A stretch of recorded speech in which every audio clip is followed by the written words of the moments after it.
En France, le projet de loi sur l'égalité entre hommes et femmes va entrer bientôt en application, un texte dont l'ambition est de transformer l'égalité de droit en égalité de fait. En effet, il y a de quoi faire, que ce soit dans les entreprises, dans les partis politiques ou encore dans les foyers, les femmes sont encore discriminées. Comment cette nouvelle loi est-elle censée rétablir l'équilibre? Les explications de Mounia Ben Aïssa.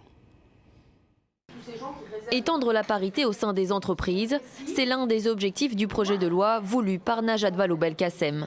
À travail égal, les femmes gagnent toujours 25% de moins que leurs collègues masculins et sont souvent confrontées au cours de leur carrière à un plafond de verre. Moi, je suis encore très agacée par le peu de femmes dans les comités de direction et la place des femmes dans l'entreprise. Et je me dis que si on ne fait rien pour changer les choses, il ne se passera rien. La nouvelle loi prévoit des sanctions en cas de non-respect de l'égalité professionnelle. Les entreprises en infraction ne pourront pas ainsi répondre aux appels d'offres des marchés publics. Des sanctions aussi pour les partis politiques qui ne respectent pas la parité aux élections législatives ou encore pour les établissements publics. Autre volet de ce texte, inciter les hommes à prendre un congé parental. Ils ne sont que 4% aujourd'hui et l'objectif de Najat Vallaud-Belkacem est assez ambitieux. 25% de pères candidats en plus d'ici à 2017. Enfin, le projet de loi prévoit la suppression de la notion de détresse de la loi sur l'IVG. C'est désormais chose faite. L'amendement a fait consensus et a été adopté à l'Assemblée nationale. 40 ans après l'adoption de la loi Veil, il s'agissait pour la ministre du droit des femmes de mettre la législation en conformité avec la pratique, une manière aussi de réaffirmer le droit à l'avortement. Et la réaffirmation du droit à l'avortement est l'un des points les plus médiatisés de cette loi, notamment parce qu'en ce moment, l'Espagne envisage un retour en arrière.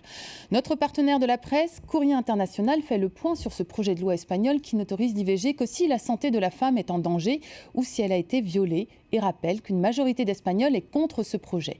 L'hebdomadaire Courrier International propose de comprendre les arguments de cette controverse à travers 2 articles issus d'un journal conservateur et d'un journal progressiste. Et pour clore ce chapitre, je vous propose d'écouter Najat Vallaud-Belkacem, la ministre des Droits des Femmes et porte-parole du gouvernement, dans un entretien qu'elle nous a accordé. C'est vrai que l'affaire espagnole, elle a pris tout le monde de court, parce que l'Espagne, pendant longtemps, a été vue comme un exemple, un modèle.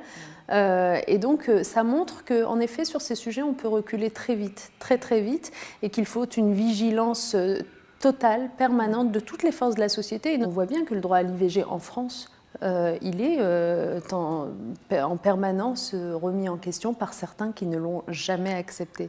Et on le voit par exemple dans la façon dont des sites internet pullulent, qui font de la désinformation sous couvert d'être neutres, etc. et qui en réalité dissuadent les femmes de recourir à l'IVG de façon prosélyte.